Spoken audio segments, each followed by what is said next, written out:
Assalamualaikum warahmatullahi wabarakatuh. Nyaris kita tidak temukan manusia yang sempurna kecuali nabi dan rasul yang punya sifat ma'sum, dijaga oleh Allah Subhanahu wa taala.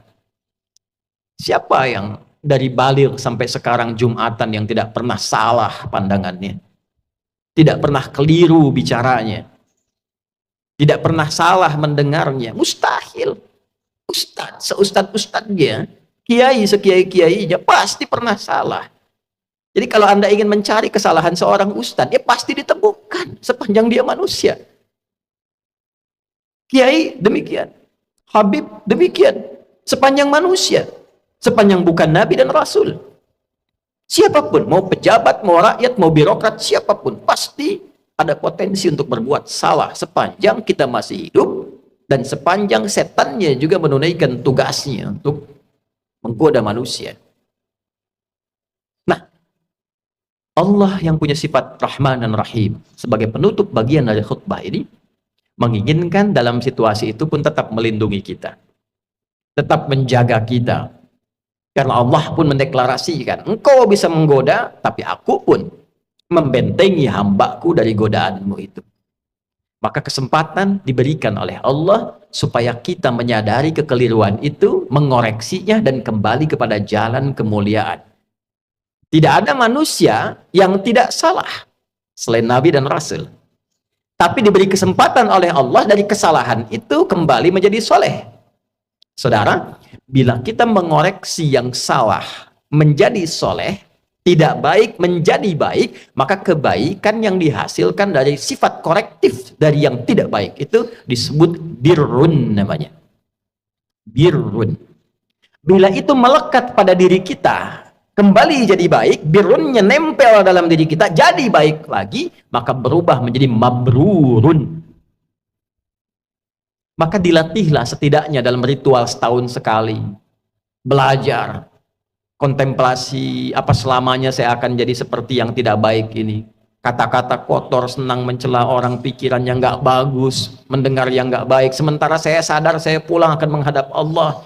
Nanti dikumpulkan di Padang Arafah. Maka dibawa ke miniatur kehidupan orang kumpul semua sama. Mau pejabat, mau rakyat, mau punya kedudukan, mau tidak, pakaiannya sama, ritualnya serupa. Deklarasi kesetaraan.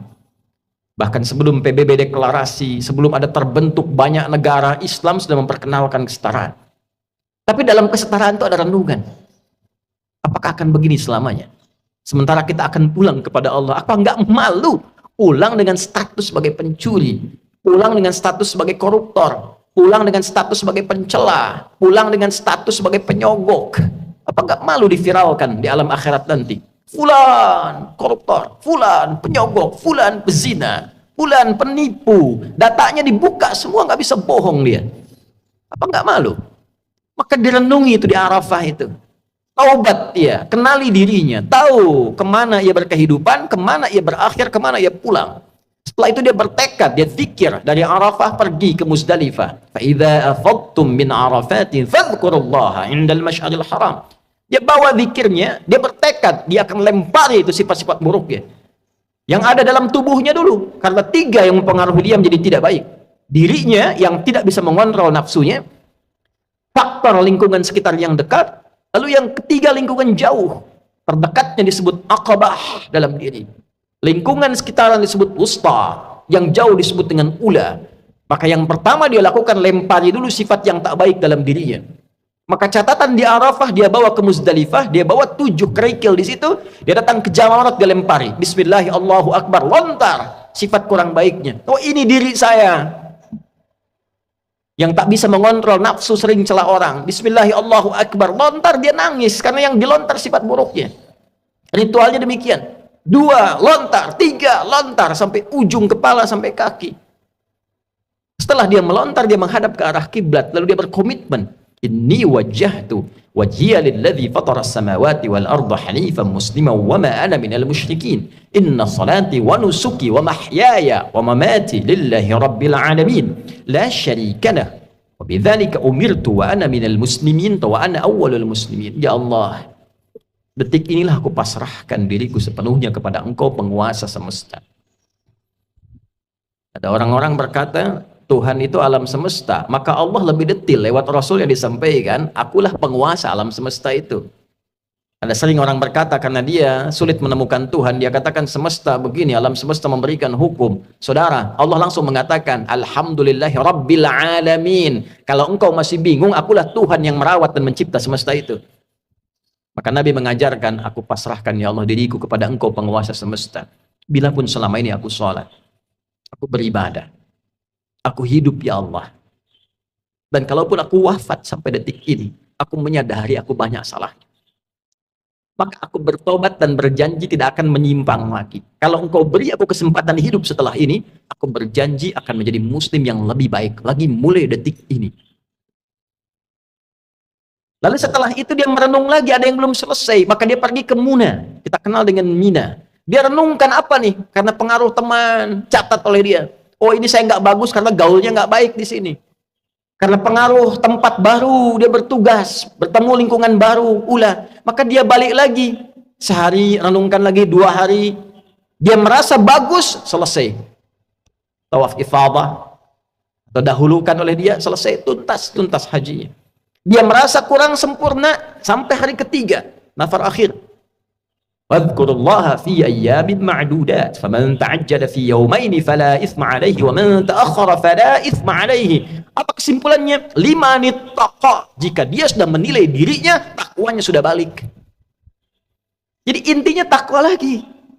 Takwa lagi. Itulah sebabnya bekal haji pun dari bekal takwa, pulang takwa. Di mana ditemukan statement bekalnya? Al-Baqarah 197. Al-hajju ashhurum ma'lumat, faman farada fihinna al-hajja fala rafatha wala fusuqa wala jidala fil hajj, wa ma taf'alu min khairin ya'lamuhu Allah, wa tazawwadu fa inna khairaz zadi taqwa. Haji itu ditentukan waktunya, sudah viral diketahui persiapan sampai puncaknya. Jika Anda komitmen bersiap haji, maka siapkan dirimu. Jangan berkata kotor. Jangan engkau berdebat pada yang tidak penting, berselisih. Jangan berperilaku menyimpang. Itu yang kita koreksi di sana.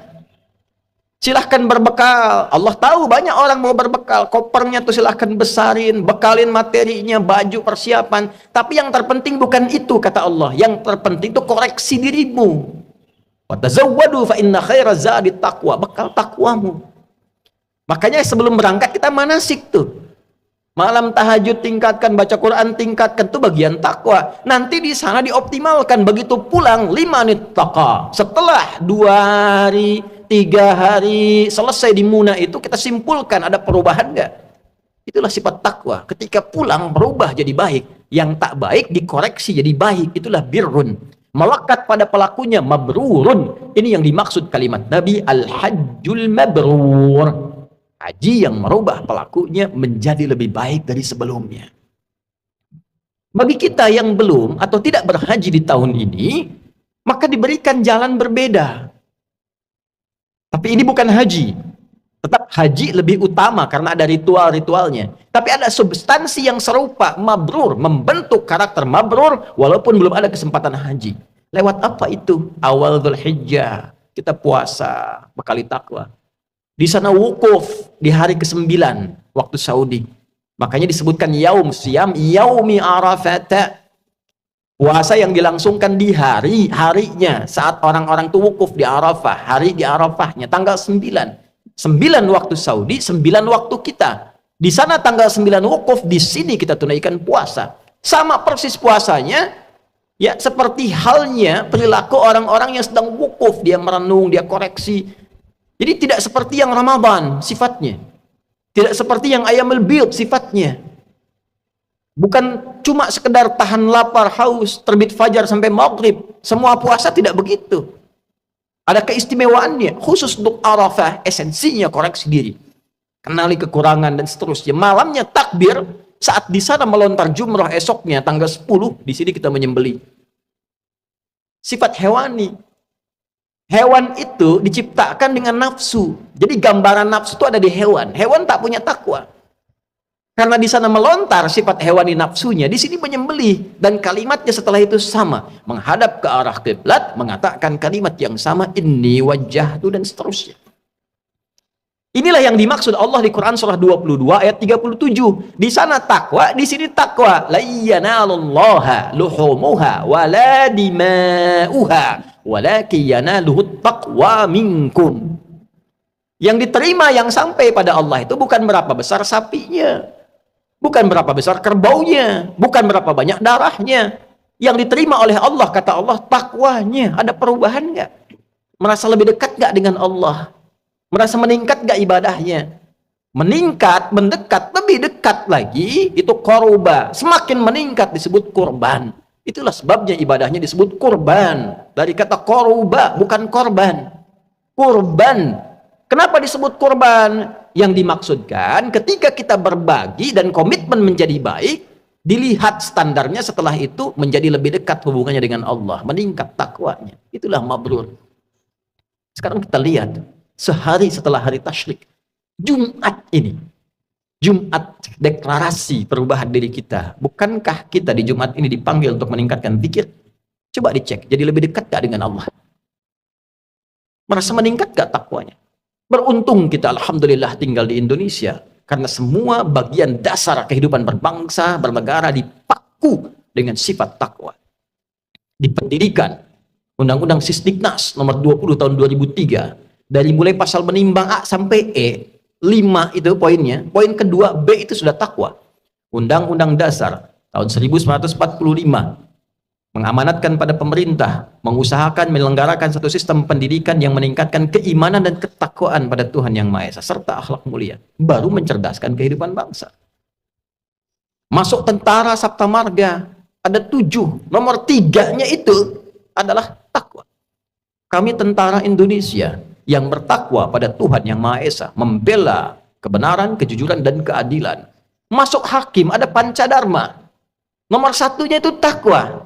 Dari takwa sampai tirta, 1-nya takwa. Kami hakim Indonesia yang bertakwa pada Tuhan Yang Maha Esa. Masuk polisi, Tribrata, nomor 1-nya takwa. Kami polisi, Negara Kesatuan Republik Indonesia yang bertakwa pada Tuhan Yang Maha Esa. Jadi itu ukuran pendiri bangsa ini menginginkan kita jadi orang baik sebelum pintar. Sebab pintar tidak baik, celaka. Korupsi itu banyak dilakukan oleh yang pintar. Pengelabuannya oleh yang pintar. Cuma karena nggak ada takwanya sebagai amanat undang-undang, itu yang jadi problem. Nah, kalau kita mengklaim negara muslim terbesar, setiap Jumat pengingat pertama takwa, hadirin. Bertakwalah kepada Allah dengan sebenar-benarnya takwa. Tuh pulang Jumatan, betul nggak takwanya ada tuh? Ada nggak yang hilang sendal tuh? Baru keluar masjid. Itu kalau kita tunjukkan menjadi muslim yang benar, berubah jadi lebih baik, korban dekat dengan Allah, itulah esensi manusia mabrur yang diinginkan oleh Allah dan Rasul.